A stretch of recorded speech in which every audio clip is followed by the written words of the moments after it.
Bog ekipa, radit ćemo malo na kukovima, to je uvijek najbolja tema sata.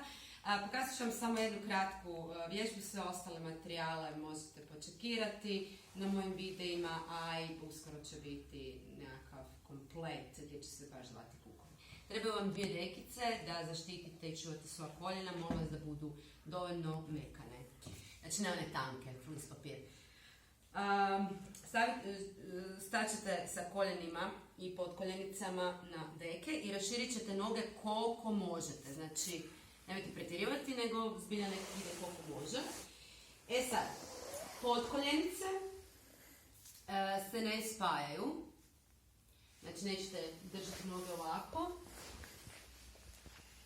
nego lijepo neka budu u produžetku i zategnut ćete stopala prema sebi, baš ono u položaj žabice.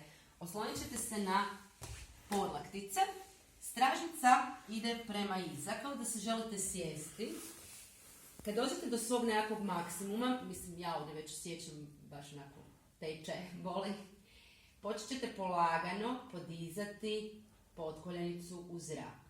Neka taj pokret ide iz područja kuka, ok? Jednu pa drugu.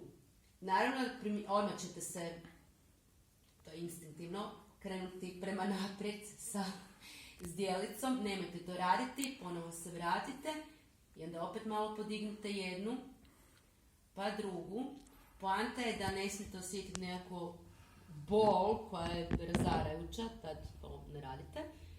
Pazite, svi koji imate problema sa kukovima, nemojte to raditi bez nadzora ili ako niste sigurni. I onda polagano se oslonite na planove, skupite vaše noge